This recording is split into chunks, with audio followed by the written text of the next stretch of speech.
Hello, ladies and gentlemen. Welcome to edition 41 of Food Safety Fridays. Today, we've got a new guest presenter, I'm delighted to say, Kathy Crawford, Vice President of the HACCP Consulting Group. And Kathy is going to be presenting on the topic, Understanding the FDA Sanitary Transportation Regulations. I'm not going to tell you anything about it because I don't know anything. I learn every week along with you. I'd just like to say before we start, thanks to the sponsors, Trace Analytics, FSSC 22000, Safe Food 360, and Metal Toledo. These companies help to bring these webinars to you free of charge each week, and you get a certificate, and their logos are on the certificate, so pay heed to that because they help to bring the webinars free to you, as do the presenters. And we've got Kathy here. Hiya, Kathy, live from Washington, D.C. How are you doing? Doing well, thanks. Good. Is it sunny there today? It looks bright. Not too bad, and for now, no snow on the ground. Well, that's what we want. If you can get your presentation ready, I'll tell the audience about next week's webinar. Is that okay, Kathy? Come back to you shortly. I'll do that. Right, ladies and gents. Next week, we have another new presenter. I've loaded it in the sidebar, so you can click on that and register directly from the sidebar. It'll open a new window. It won't kick you out of the webinar. The subject next week is Foreign Supplier Verification Program for Food Importers. And the presenter, another new presenter, Cornelius Hugo, who's the Global Innovation Manager at AIB International. So another one related to the Food Safety Modernization Act. Okay, so if that applies to you, please join us next week. Even if it doesn't, join us and just say hello and have a chat and meet up with the regulars. Okay. We've got polls and things today and interactions that we'd like you to take part in. So I'll be back for them later. But for now, over to Kathy. Okay, Kathy, all yours. All right, thanks, Simon. You can hear okay? Yes, perfect. Okay, great. So thanks for that introduction. And I, again, want to welcome everybody. I'm really pleased to be able to participate in this Food Safety Friday. When I looked at some of the past topics that have been discussed and looked at the future schedule, I saw a long list of great topics, and a lot of them do pertain to the Food Safety Modernization Act. But what surprised me is how little attention there's been to sanitary transportation. The Sanitary Transportation Regulation is coming up very quickly. It's due at the end of March, so a little over a month from now. So I think it's going to become really important that we review those requirements today. So we'll take a few minutes to look at what led to the rule and the background and how we got where we are today. In the late 1980s, there were newspaper reports of what became unaffectionately known as New York produce. And I'm not trying to insult New York or actual New York produce. What was, there were reports that produce was being shipped from the producing areas of the country in the United States, for example, Florida, California, the growing areas, into the highly populated cities, for example, New York. And those cities would, of course, consume the produce, but they also generate a lot of trash. The same vehicles that were delivering produce were picking up trash and then taking that to areas generally in the Midwest where they had these hauling or dump sites. And so in the late 80s, we were seeing these headlines that say things like, garbage cargoes are endangering food. And that was in I think the Chicago Tribune at the time. And so there was this public outcry. People were concerned that food simply wasn't safe. And so this led to the regulation in 1990, called the Sanitary Food Transportation Act. It's very typical that public outcry leads to regulations, and that's exactly what happened. So this act addressed contamination of food from non-food, like trash or chemicals and things like that. And it was supposed to be implemented by the DOT, or the Department of Transportation. Well, it appeared that the DOT didn't have a lot of time for this, and really they had their hands full already with just plain safe driving. So not much happened. So not long after that, in 1994, there was a huge incident, and this was where a bulk tanker had been used to deliver raw egg, and then later it was filled to use a ice cream mix. So obviously this is a bad combination.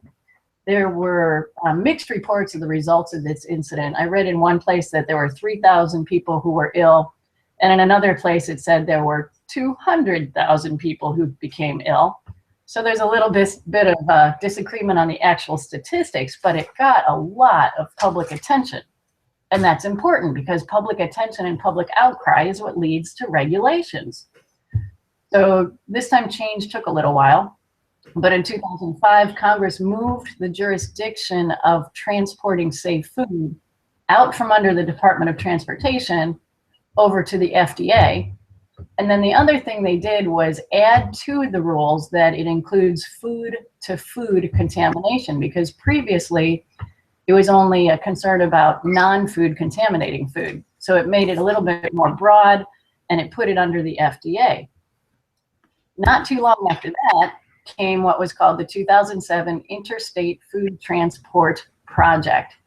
And this was just a project where vehicles were actually stopped on the road and they checked conditions. It wasn't regulatory in nature, it was just an investigation and a learning project.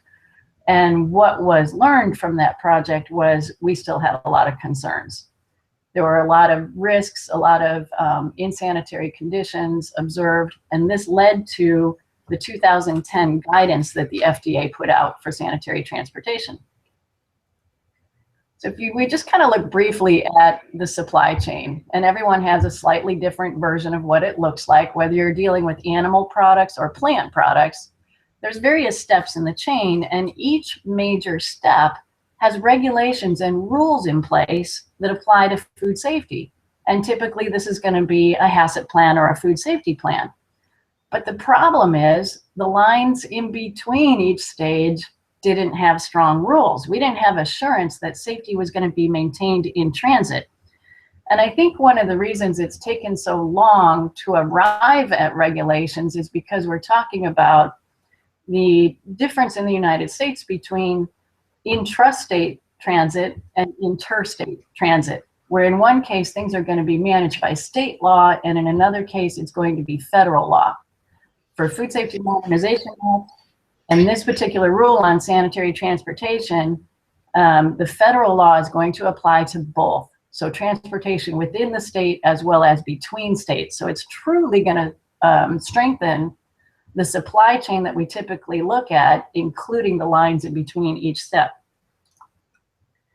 So we had this guidance put in place, but we were still seeing issues. And this is before implementation of FSMA. We're seeing things like the two pictures of the truck floor here where you see blood stains on the floor. One was a vehicle that had been presented to be loaded with bakery items. That's not okay. The other one was presented at a place where they were going to load ready-to-eat meat products. Again, blood stains on the floor. That's unacceptable. There's a lot of photos and examples where produce transport shows evidence, a lot of dirt, maybe decomposed food in the vehicle. And then there's evidence that you can just see on the highway where the vehicle itself really isn't ideal for protecting the safety or the quality of the food.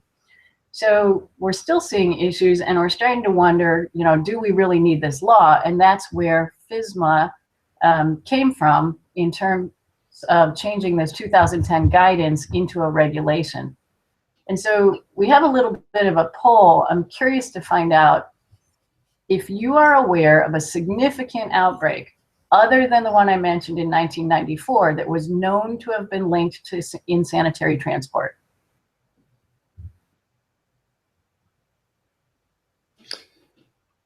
Sorry, Kathy. We're in a poll, right? Okay. There's a question there. Are you aware of a significant outbreak other than the one mentioned from 1994 known to have been linked to insanitary transport?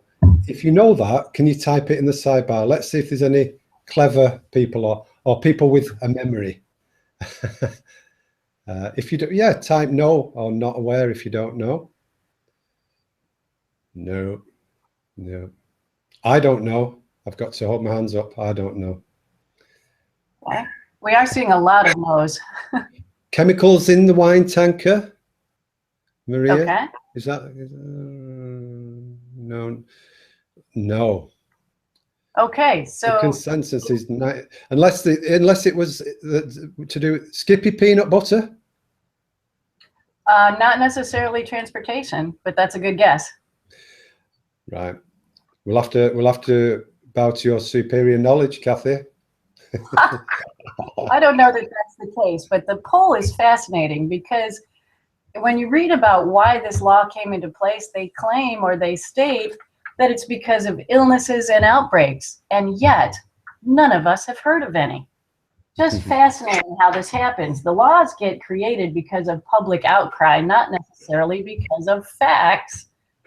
When you read the background on this particular law, they state what led to it. And the number one thing is that one incident from 1984. There's a typo on the slide, not 1994.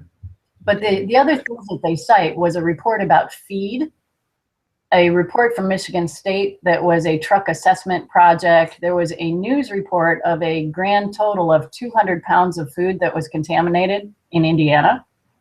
There was a newspaper report of a small amount of food that was contaminated in Michigan, and a Michigan police report about vehicle enforcement records. So of 8 different citations that led to the law, 3 of them actually came from Michigan, and I have no problem with that because I'm a Michigan State grad.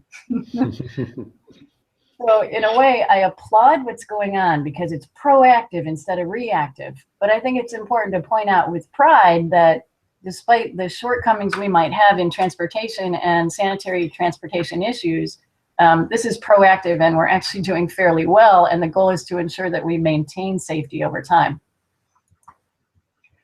So it arose from this 2007 report that had basically 13 key risk areas. And this is a summary of what some of them were. And they're really the backbone of the new regulation. The number one concern is improper refrigeration for foods that require refrigeration. And then, of course, failure to prevent cross-contamination, or we'd call it cross-contact if it was allergens. Improper packing or holding, meaning not segregating things as we should. There were design, construction, and maintenance issues where vehicles were just not in the right condition to protect the food. Pest control concerns, employee training and hygiene concerns. Now think about your average truck driver. Makes you go, there's room for improvement here. And then they also cited a lack of policies and improper tracking of rejected freight, knowing where it went when it was rejected. So those were all the concerns. And again, it's based on that guidance with a goal of ensuring practices don't increase risk. There's always going to be some risk. We can never eliminate it at all. But through transportation, it never should be. I mentioned earlier, it covers interstate as well as intrastate commerce. And the final rule is due March 31st. So whatever we talk about today, chances are it won't change a lot, but we do have to read the final rule when it comes out and pay attention to that detail. What kind of surprises me is what's not included in the rule. Air and water transport is not included. We're only talking about ground transport. Small businesses are not included. Shelf-stable or fully enclosed products like canned goods are not included. Live animals, not included. Food gases, meaning things that you might use to add gas to a soda machine, that sort of thing, are not included. We call them RACs here. It stands for raw agricultural commodities. Those, if they are from a farm, are not included. That particular part of the rule can get very complicated, and if you're in the industry, I recommend you closely read the definitions. A raw agricultural commodity is going to be like a vegetable or a fruit. It's produce that might be washed or it might be treated, but it's going to be unpeeled and in its natural form. So take some corn that came from the field. That's a raw agricultural commodity. But if you peel it and shuck it, it no longer is a raw agricultural commodity, and now it will fall under the law. And then there's extensive wording within the law as to the definition of farm.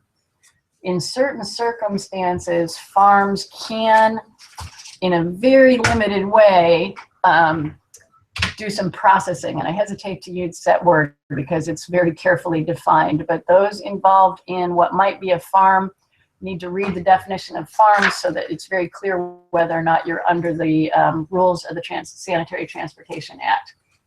So other things that are also exempt would be food that is being imported with the intent to export without any further processing. So that's something that's shipped direct through, for example, from Mexico to Canada through the United States without changing the food product itself. And the other foods that are not included are those that are regulated in other ways. For example, meat and poultry are regulated in the United States by the USDA Food Safety Inspection Service. And this is an FDA law. So it only applies to FDA regulated foods. So it's all these exceptions. After a while, although I applaud the proactive nature of the rule, I start wondering, what does it apply to? Because it has exceptions for things like catering, airlines, and schools. So what is included is exposed food, so food that's not completely packaged, that's transported by rail or by road, that's not from a farm, and that's regulated by the FDA. So this would be things like maybe prepared salads or sandwiches or frozen foods or seafood. So those are some of the items that do fall under the law. So we get to, okay, what is actually in this law? It has 6 basic sections. Like any good regulation, there's a long bit on definitions, and we'll go through some of those today. It covers vehicles and transportation equipment, and then it goes to the operations and the use of that equipment. There's a specific section on training, a specific section on records, and then section 6, which we're not going to really spend time on today, is about waivers, which is a part of the law that allows companies to become exempt from it based on risk assessments and requests for exemptions that would have to be worked out with the authorities. On the right-hand side of the slide, you see my summary of the law. This is not a legal definition, but if you want to summarize what it says, in my opinion, you must prevent what I would call the 5 forbidden things. Unacceptable conditions. So it's food that is filthy, putrid, decomposed, unfit, or injurious in any way. Those 5 things are repeated many, many times in the regulation. So I think it's beneficial to remember them. I just call them the 5 forbidden conditions. So here's some of the key definitions we need to look at. Who is a shipper? A shipper is a person who initiates the shipment of a food by motor vehicle or rail vehicle. Notice it's not the person who actually does it. That's the carrier. But a key part in the definition of shipper is it could be someone who never even saw or touched the food product. It could be a broker or a distributor who doesn't even see the food, but they initiated the shipment. So keep that in mind. There may be some people who think, oh, I'm not involved in transportation. I'm just a broker and I make phone calls. But if you arrange for the shipment, you are the shipper. The carrier is much more straightforward. It's the person who owns, leases, or is responsible for that motor vehicle or the rail vehicle. It's going to be the driver or the driver's boss or the driver's company. And the receiver, that's also very straightforward. It's the person who received the food after transportation, whether or not it was the final step in the chain. So it applies to anyone who is receiving the food that's covered under the law. So what exactly are we talking about in terms of a few more definitions? What is transportation? Very broad definition. It's any movement in commerce by motor vehicle or rail vehicle. And it's going to cover only certain foods, as we mentioned before. But keep in mind, this isn't necessarily what you imagine as the giant trucks on the highway. It's also the smaller trucks, and it could include a personally owned vehicle. How many people work for a company, and this isn't a poll question because I didn't set it up, but how many times have you seen an owner or a salesperson or someone who's in your research and development department say, oh, I'll just take this over there in my car? Those type of situations could be under the new law. So we have to be really careful about that. I think the industry in general isn't used to being as regulated as what's going to be coming in the next few years. And then the next definition here on this slide is also very important. Food not fully packaged. You may think a food is fully packaged because it's in a bag or a box, but if that bag or that box is vented in any way, now it's going to be considered not fully packaged under the new regulation. Couple more definitions. Definitions are really important when it comes to regulations, aren't they? So what is a vehicle? We talked about what's transportation. Now they have to define what is a vehicle, and you would think we all know that. But it's very specific. It's motorized and it's on land. So we're not talking about, by air or by sea, but it also includes items used in transportation other than vehicles. That's key, because now we're talking about equipment, things like maybe pallets or totes or bins, even things like hoses, pumps, fittings, or gaskets when you have bulk transport of things. Those are included under vehicles and equipment and under the law. So the driver, the carrier, is responsible, and we'll talk about this later, but they're responsible to provide equipment that's appropriate for use. And that's not just the truck. That's the pallet jack, that it's in good condition. That's the pallets. That's all kinds of things that might be associated with transportation operations. One more definition here that's important if you haven't seen it before. It's called a TCS food. Really common phrase used in food safety training here in the US, and I know it's not all US folks on the line. So TCS stands for temperature control for safety, time and temperature, of course, and so that applies to temperatures that must be refrigerated or frozen. TCS foods might be things like shell eggs or sprouts, but not necessarily things like bread or potatoes or sugar or flour that are going to be shelf stable. So we've gotten a majority of the definitions out of the way. Now let's take a look at vehicles and equipment. That was the second major section in the law. I do highly recommend a written maintenance program, although the law doesn't require it, but it's going to be the requirement of those involved in transportation operations that you're doing the right thing and you know how to do it. So written procedures enhance your ability to prove that you followed the law. First, you have to make sure equipment is cleanable, which means we want to use more metal. We want to use things that are in good condition and less wood. And then it talks about good workmanship, which means watch out for bad welds. Minimize wood, absolutely don't use glass unless it's necessary. And then make sure all the surfaces within the vehicle are corrosion resistant, or they're not laminating or pitting or blistering according to their intended use. You also might want to take into consideration security as to whether or not the vehicle can be made secure for food defense or food fraud reasons. So as we mentioned earlier, when we think vehicles and equipment, it's not just the truck. It's the pumps, the hoses, the gaskets, the pallets. Look at that picture of a pallet. That was amazing. That was actually a photo from a company I work with, a pallet that arrived that was supposed to be used if it hadn't been rejected. And it was damp, and it was dirty, and it was moldy. And for them, it was absolutely rejected and was unacceptable. And in the future, not only will it be unacceptable, it'll be illegal. And that's important because the regulatory environment is going to change things for us. Another thing, just while we're on the topic of pallets, to keep in mind is watch for what might be stamped on the side of a pallet. If the pallet looks great and it's in good condition and it's going to be used for food, but on the side it has a stamp that maybe says Acme Pest Control Company, you might not want to use that pallet. You should know a history of the pallet and whether or not it really is appropriate for food use. So the vehicle and the equipment both matter. You have to make sure that you're able to maintain sanitary conditions and avoid what I keep calling the forbidden five. So if you have to maintain temperature, you have to make sure that your mechanized systems, your reefer units and such are in good shape. There are options to allow insulated containers, and that's perfectly fine as long as you can demonstrate they work. You need thermometers that are fitted to the equipment. And you need to make sure that you have the capacity to cool even the largest load on the hottest day and the longest trip. The other things you want to take into consideration for the vehicle and the equipment would be how you prevent or manage spills. I've seen situations where a spill is cleaned up and there's a material they use sometimes to absorb spills, and it's called Speedy Dry is one particular name brand.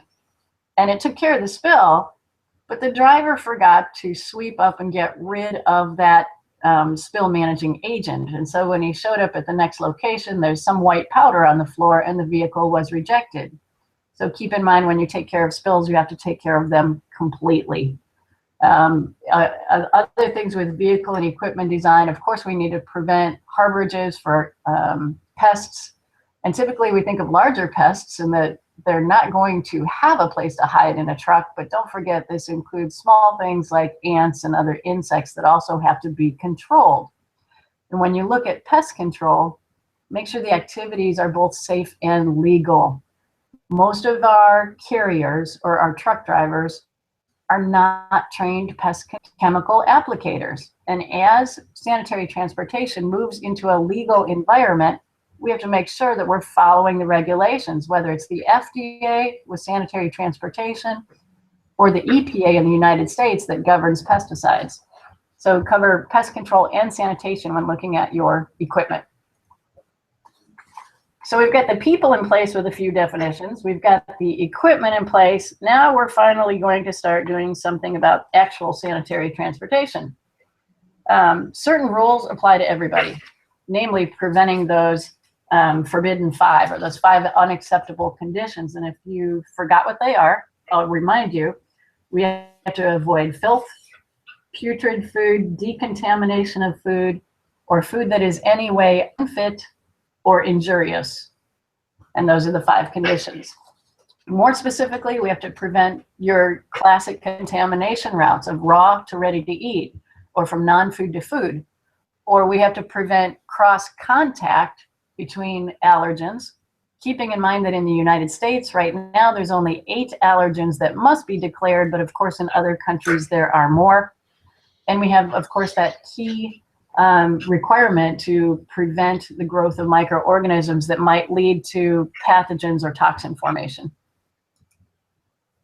Under general transportation operations, I want to mention quickly too that the law actually states that requirements are meant for the carrier, certain requirements are meant for the receiver, and certain requirements are meant for the shipper. If the law does not state who has to comply, then it does say everyone must comply. So if there's a statement in the regulation that doesn't say, for example, shippers must do X, then what is implied is that shippers, receivers, and carriers must do X. So unless otherwise stated, it applies to everyone. Keep that in mind when you read through this. Don't say, well, I'm the shipper, I'm not the receiver, it doesn't apply to me. Be very careful about that. Some specifics in the transportation operations part of it include appropriate loading and unloading operations so that you protect the food during that period of time. Appropriate segregation and no mingling. And here again, we're talking about raw to ready to eat or allergen contamination. Limiting glass because we're well aware of the hazards associated with that. Ensuring safe driving, and you can see the picture of the shifted load there. And then hand washing. Hand washing is new. It has not been seen before as a regulatory requirement for transportation. And it landed in the law because it is already in regulations for good manufacturing practices for keeping safe food on the manufacturing end. And some of the transportation laws were modeled after those good manufacturing practices that we already see. So with hand washing being new, I have a quick poll question for you. Yes or no? Do you have a sink readily acceptable in your receiving or shipping dock? Okay. Okay. Oh, my voice is coming from the else. That's very disconcerting. Are you? Can you plug your headphones in? Sure. It says lost signal from some of the folks who are watching. Now I'm seeing answer the poll. Yeah. Okay, good. Kathy, are you listening through headphones? No, but I hear you fine. Can you hear me? Yes. Okay, it looks like people can hear because I see answers to the poll. But I think my voice and is there's a coming back variety in. of answers coming. Okay. Yeah, I think my voice Quite is a few coming back yeses. into, Is this better?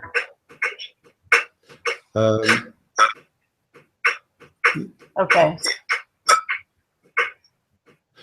Okay. Right. The poll, do you have a sink readily accessible in your receiving and shipping dock area? Yes, 41%, no, 60%. So is that what you sort of 41%. expected? Okay, I actually expected it to be a bit lower. Sinks are usually in production and processing areas, but not necessarily on the dock and the shipping area. A lot of companies just don't let drivers in for security reasons, even if they have to go to the bathroom.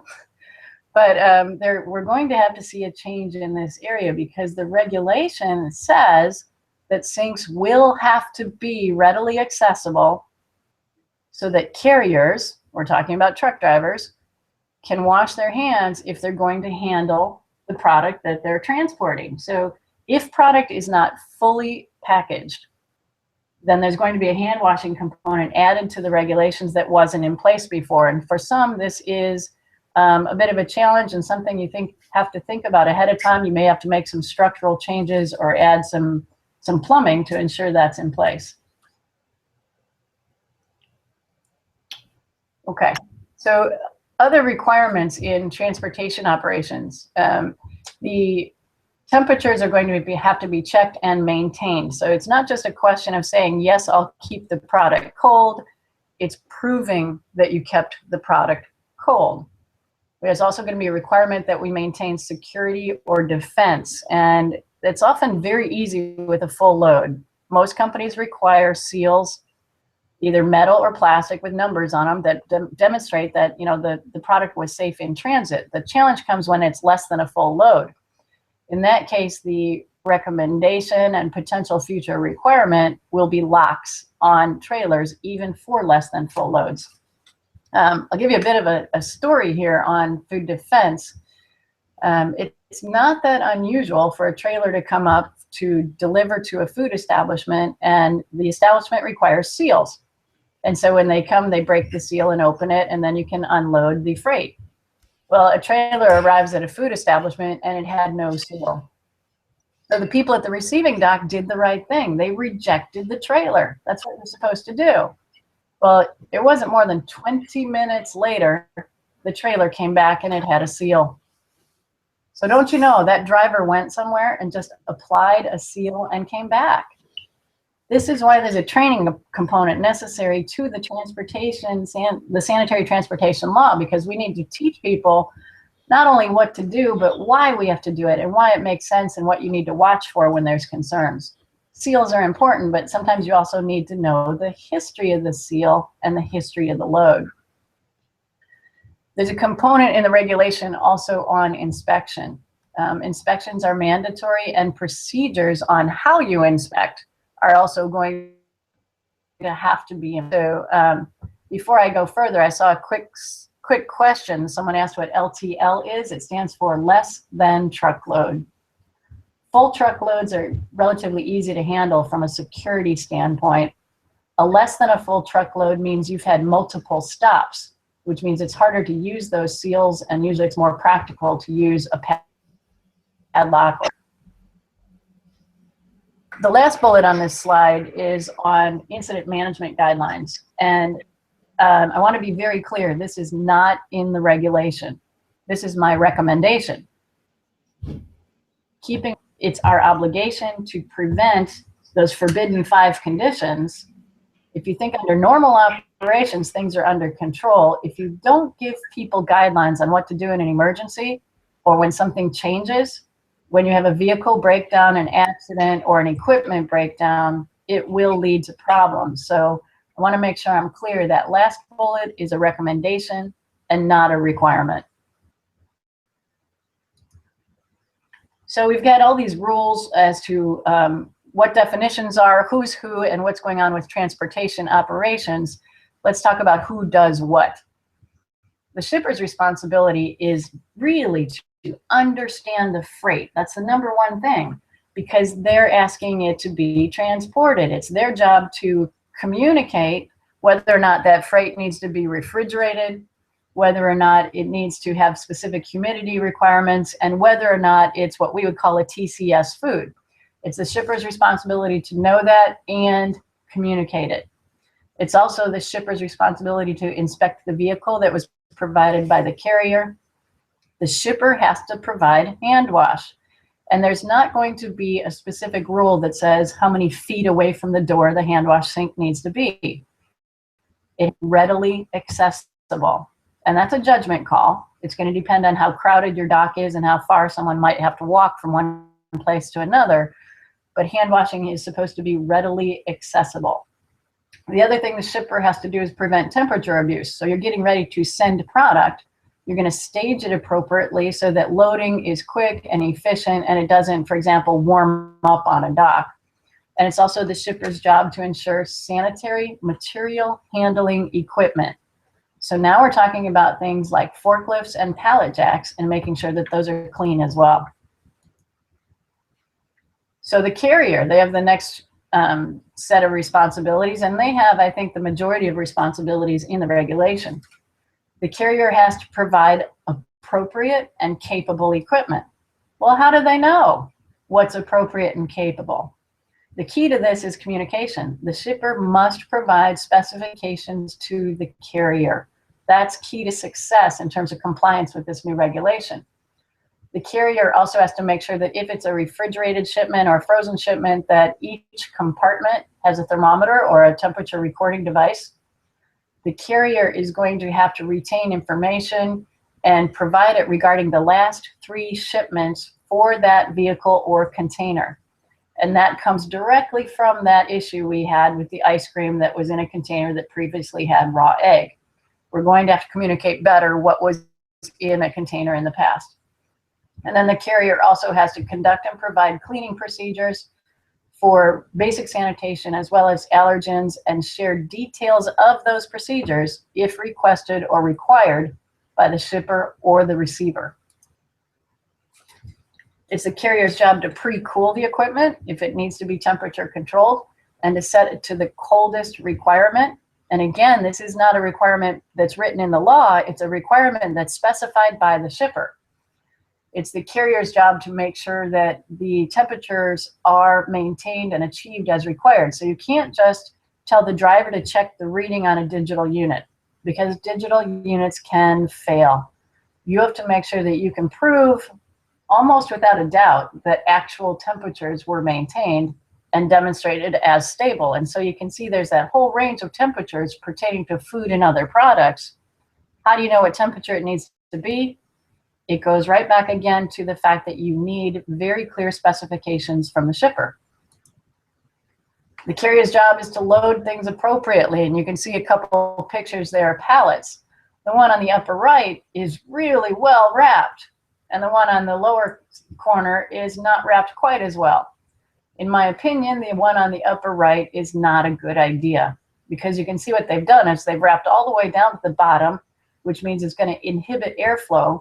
And if those are tightly packed in a shipping container or in a vehicle, you're not going to get the airflow you need to maintain the temperatures that you need. So we finally got the truck loaded. It was clean and good shape. On the way, they have to demonstrate that they maintain temperatures in transit. So it's not just when loading for shipping or at receiving, it's also in transit. So best practices show that you're going to collect as much data as possible. And there's quite a few options out there, technological options, and I don't want to get into the details of those today because not every company can afford to do that. It depends on the size of the company and the size of your customers and volume you transport. But best practices show that you're going to collect time and temperature data, maybe even GPS data to know where your truck was and when. There are transmitters that can actually share information on whether or not the doors were opened, who opened them, whether or not the driver stayed where they were supposed to be in terms of an appropriate territory, and whether or not they stopped in a timely manner, or if maybe the truck spent more time for some unexplained reason where you don't know where it was. It would be the obligation of the carrier to explain that to the shipper and the receiver. So the question I have is, the law isn't specific about the information you collect or how often. So how often do you think temperature data needs to be collected for these foods that require temperature control? Right, I've loaded that in the sidebar.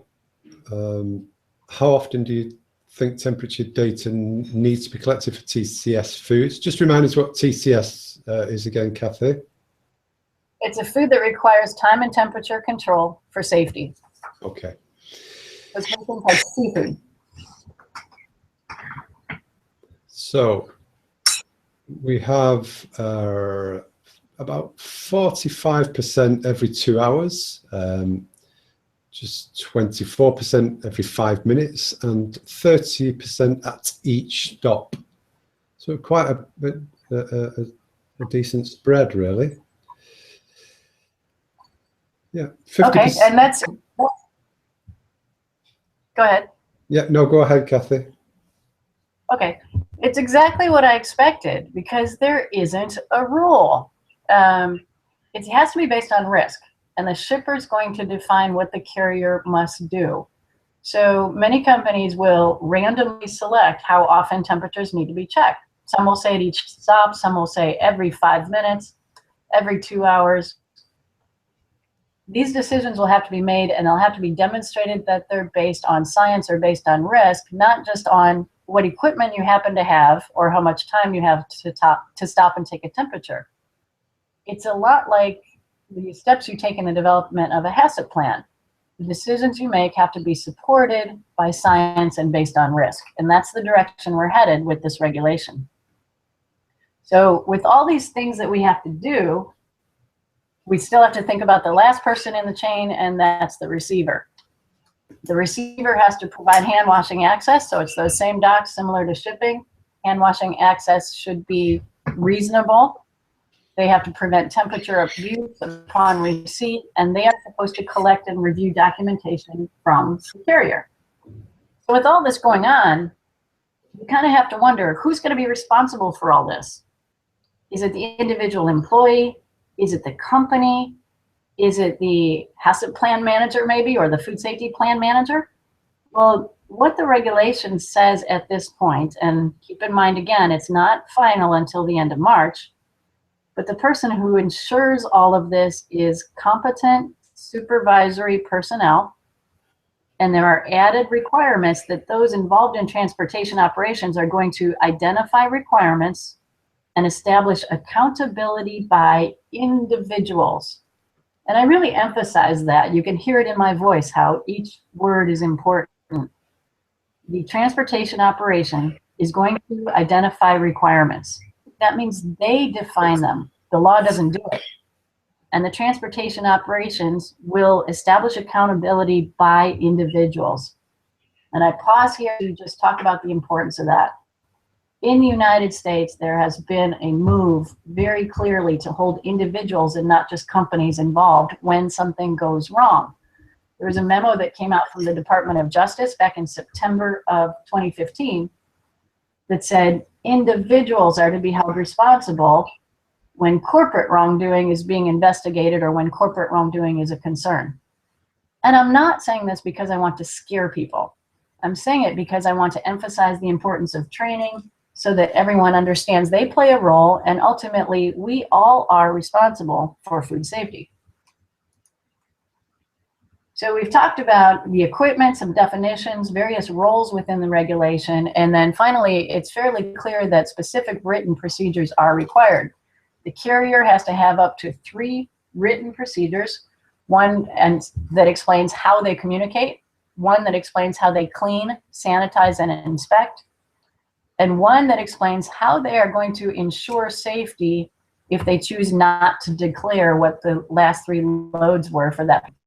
And just a reminder that any good written procedure is going to include details on the who, what, when, where, why, and the results of what happened. As far as inspection procedures go, I recommend you make sure they are detailed. So in your paperwork, don't just say we inspected, say we inspected for the following. And that will demonstrate that your shipper, carrier, or receiver has been appropriately trained as to what's a good inspection. Also want to mention on cleaning and sanitizing, there's a big difference between basic cleaning and in-depth cleaning. Basic cleaning might just be sweeping up the trailer, and that's fine. But make sure you give your drivers and your carriers the right tools. You can see the brooms in that picture are notched, and that's because the floors in a lot of these trailers are also notched. Make sure they have the tools they need. If it's in-depth cleaning, you might take it to a washout station or a place that does that specifically for trailers. As a company, as a shipper or receiver, you want to specify which washout stations are adequate, evaluate them just like you would an approved supplier, so that you can direct the carrier where to go to ensure that it's clean, and then make sure they get a wash ticket or receipt or proof that it was done correctly. So the law is going to lead to a lot of written details and records that we have to have in place. The shipper is the beginning of the whole process. They must communicate to the carrier proof that they communicated, sanitary requirements and temperature requirements, and sometimes humidity as well. The carrier is going to have records to demonstrate to the shipper and to the receiver proof that they maintained safety according to the specification. And again, I just want to remind you the importance of details in your records. Who did what, how they did it, how often, and what the response was, whether conditions were acceptable or not, and what you did next. One of the biggest components, I think, of the law is training. The proposed law right now says that there will be 4 hours of training required for carriers upon hire and as needed. And I put in there what I think are the key components to that training. The first one is an awareness of risks. And everyone's seen the classic B, C, and P in terms of risks. That's biological, chemical, and physical. I added 2 more that you might not be familiar with, a C and an R. C is for customer requirements, because a lot of this hinges on what the specification said. And the R is regulatory. Sometimes we forget to train our folks about the regulatory risks and the regulatory requirements. So I encourage your training includes all those potential risk types. Carriers don't have to have complete HACCP training, but they have to understand what HACCP is and what a food safety plan is and how important it is from food safety regulatory standpoint toward protecting the freight. They need to be trained on basic sanitation and environmental controls, how to communicate what specifically their responsibilities are, and how to handle incidents should they occur. So the training component, I think, is essential. And it only says upon hire or as needed. In my opinion, for not just the new ones, and not just the ones that handle exposed food. I think there's a need to improve training in transportation in general. So finally, just some recommendations as to what we need to do. Clarify your requirements. Be very clear in your specifications as a shipper or a receiver. Make sure you declare which foods might require time and tell for safety. That's those TCS foods.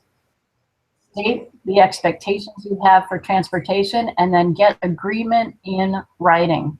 Because we're headed toward more of a regulatory environment for transportation, those contracts are going to become more and more important. And then consider only using certified carriers or companies. The Global Food Safety Initiative, with which we are all probably very familiar, has multiple auditing schemes, and there are carriers that are becoming certified, not just manufacturers. You should, at this point, be thinking about how you might develop and enhance your written programs. Make sure you conduct or obtain training and improve your record keeping, just emphasizing the basics. You can see I put here the 4 cornerstones of food safety. These are the ultimate basics. Keep things clean, keep things separated, keep them cold, and cook them properly. Of those 4 things, 3 out of 4 pertain to transport. Hopefully we're not cooking our food in our vehicles. But it emphasizes the importance of transport as a key element of the supply chain that we really haven't looked at closely in the past. So I know we have some questions, but I want to make sure and follow up with one comment, because every training event, I try to emphasize this. And that's that I want to thank you, and I want you to remember the importance of what you do. Just for a minute, think about the perfect cup of coffee, or the perfect steak, or the perfect hamburger, or the perfect French fries, whatever it is that you like. Think about how that makes you feel. It makes your day. It makes an event. It makes things so much better for people. We have the ability to contribute to that. We can make people happy, healthy, well-fed, or frankly, we can kill them. Huge contrast, right? But we forget that because it gets to be in a very much a manufacturing environment, and it's day-to-day work, and we forget the importance of what we do. So I want to thank you what you do. Thank you for what you do. Remind you how important it is, and encourage you to focus more now on the connections between the steps in the food supply chain. Okay, fantastic, Kathy. You can stop sharing your slides now. That was really excellent, an excellent primer. And it is a missing link that it had to come, you know, food companies, food manufacturers, then to packaging, then obviously transport. It's a big change though for a lot of companies. Do you think it will be a big change? I do think so, because I think the challenges of this particular record keeping is going to be something that's going to take a lot of effort. And as we've seen, there haven't been illnesses, but when the people start doubting us and stop trusting the industry, we've got to do better. So it's going to come down to I think, the record keeping and the training. And do you think then, obviously there's the availability, like you said, of GFSI benchmark standards, SQF have got one, BRC, IFS. Do you think if you implement one of those, then you will be close to meeting the requirements that you've just laid out? Closer. Yeah, and keep in mind that all of those schemes say you have to follow the laws of the domestic place where you operate. So you're going to have to check the legal implications. Okay. Do you think you'll have time for a few questions, Kathy? Sure. Just one comment when it comes to GFSI. Quite a few manufacturers are certified. I only know of one trucking company that's done it so far. And we wrote a HACCP plan. And it was the simplest flow chart you ever saw. It said pick up food, drive, drop off food. But there's a lot of more detail in it when you look at it. Without doubt, without doubt. Well, there's a lot of questions. I hope you're not going out tonight anywhere, Kathy. Okay, I'll try and pick through a few. Pamela's asked, can the receiver request a temperature record from the carrier in receiving? Definitely, they can and they should. Right, okay, that's easy enough. Tony Ann Robinson, how do you manage LTL appropriately? How do you manage LTL appropriately?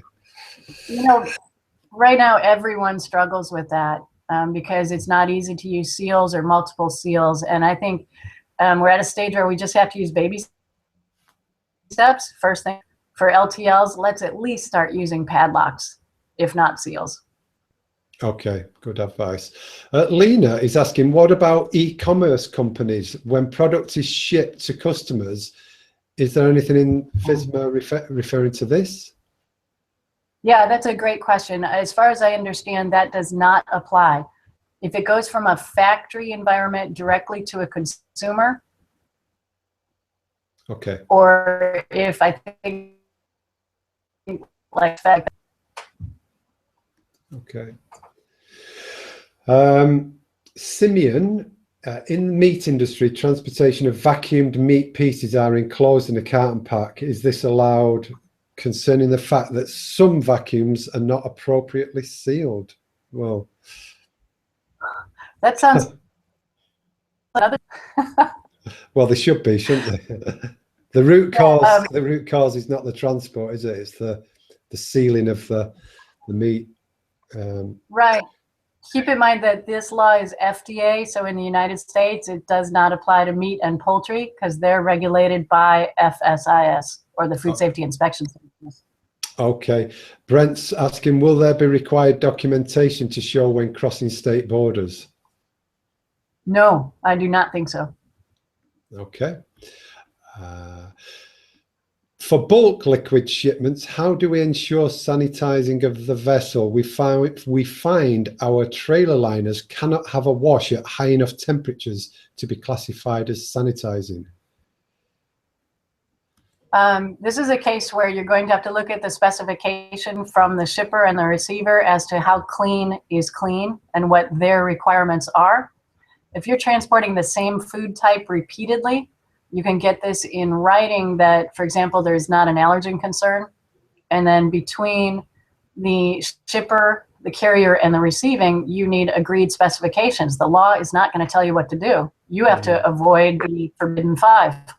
Yeah, I think one of the big issues will be where transportation companies that are not dedicated to food, you know, where only a proportion of their business is food, they're going to be pretty much out of the game with shipping food, are they? I think that's quite possible, especially with the training component for drivers. And I'm hoping we're going to head toward a situation where truck driving school also has a sanitary truck driving component. Yeah, but they're probably not going to invest in that if only, like, say, 10% of their business is food. Might not be worth it for them. Roberto, does the regulation apply to food packaging materials like plastic closures? At this time, I don't think so. No. Only food by definition. Okay. Martine has just made a point. How common are certified transporters in the US? In my country, EU, we only have 5 certified transporters to choose between. I think you said that before, didn't you? Only 1. Yeah, I do quite a bit of GFSI training and consulting, and I don't know how many transport companies are certified, but I know I've only dealt with 1 myself. Right. Yeah.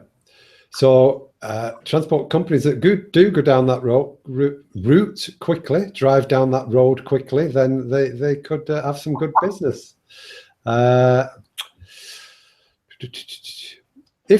Jeff is saying, if they stray from enforcing food safety risk and concentrate on quality, this will be an overbearing law. It'll be an overbearing law, he thinks. That's an interesting comment, because the regulation includes things like decomposed, and that's in some cases a food safety concern, in some cases it's a quality concern. We're just going to have to watch to see how this turns out through the enforcement stage and what happens between disputes, lawyers, and regulations. Yeah. Okay, Kathy. Brent's asking, do these schemes, and I think he means GFSI schemes, have specific programs for transportation? We mentioned that before. IFS, BRC and SQF all have storage, logistics, distribution specific standards. Corey's asking the definition of food handling by drivers. The definition of food handling by drivers. Okay, food handling itself isn't defined. Food is defined, and fully packaged food is defined. So if a driver is going to handle, meaning pick up, move, whatever, or touch, boxes or plastic containers or anything that are vented, it's not fully packaged, and so the rules would apply to them, and they need to practice hand washing. Okay. We've mentioned before that packaging isn't included so far. Ehab's asking, what about loading finished full packed goods on truck floor without pallets if there is no risk of tilting or disorder? Again, fully packaged things aren't going to fall under the law. And for those of you who are thinking, yay, hooray, this doesn't apply to me, I say look at what the law says, because it's going to define best practices moving forward. Okay. Who teaches the 4-hour training? Vicky asks. Me. Hey, cha-ching. Yeah, we can put you in contact with Kathy if you want the 4-hour training. That's fine. Drop me a line. Does hand washing apply when receiving ready-to-eat bulk product case packed? Product arrives in closed cases and no restacking is required. Again, if it's fully enclosed, the hand washing might not apply. Just make sure it is fully enclosed. Okay. When will this take effect, this new regulation? The regulation is supposed to be final March 31st with enforcement no earlier than 60 days after that. Usually there's a phased in enforcement, so we'll have to read what it says in the final rule. Right. And so there'll be inspectors coming auditing against this. Yeah. That I doubt. The FDA is spread thin and taxed with a lot of requirements. I don't think they're going to put extra inspectors out in the field, but it's going to enable them that if they happen to see something, they can better manage it under the law. I don't see a lot of money being put in this direction. I'll put it that way. Okay. That's interesting. The draft rules exempted transportation on international waters. Can you comment on how FSVP will need to work best with shipping? Okay. And FSVP meaning Food Safety Verification Program, or the voluntary programs for imports, I'm assuming. I don't know. This particular law that we're talking about today only applies to ground transport, but it's in place as soon as the stuff hits the ground in the United States. So if it's carried by ships, say in transit overseas, it comes to the United States. When it's unloaded onto the dock to a truck or to a rail car, now the law is going to apply. Okay. Oh, what about a case of bananas, Kathy? What about a case of bananas? What are we going to do with that? As long as they're not peeled, it's a raw agricultural commodity. Right, okay. David's asking, can we get a 2-hour version? No, you've got to, well, you might have to go twice if you have a 2-hour version. It's 4 hours specifically, isn't it? Right. Foreign supply. I think we've gone past the hour, Kathy. You've got through quite a few questions. If there is some, well, there will be when I pick through, because it scrolls way down here. There will be some other questions. Are you happy to maybe do some of them via correspondence if there is any? You know, I'll post them on. Yeah, definitely. Okie dokie. You're welcome to share my email address if you need to. Will do. Right, Kathy. Thanks very much for today on behalf of myself and the IFSQN and all the attendees today and those that will see this recording in the future. It's been great. Yeah, really enjoyed your first session. Great. Thanks for having me. Yeah, hope it won't be the last. Okay. Okay, thanks, Kathy. Ladies and gents, what we do now is we give you your certificate. Last week, you broke the system. That many of you, there was a lot logged on last week, and there was that many of you trying to get the certificate once the website exploded and crashed. So take your time. If it crashes, don't worry. We do send an email after today, within 24 hours. I'll send you all an email with the recording, the slides, the certificate, everything. So don't worry if you don't get it today, you will get it by email. But for now, I'll load it in the sidebar and you can try and get it. Next week, as I say, we've got Cornelius back with us. Cornelius is from AIB. He's a Global Innovation Manager at AIB. And he's going to be discussing the Foreign Supplier Verification Program for food importers. So again, we're still on FSMA.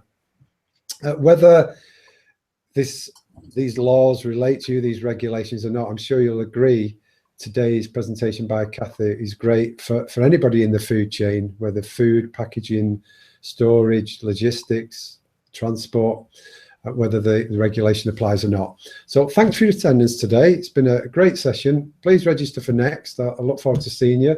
As I say every week, happy Friday to you. It's the best day of the week. Have a food safe day and have a lovely weekend. I'll see you next week. Take care. Bye.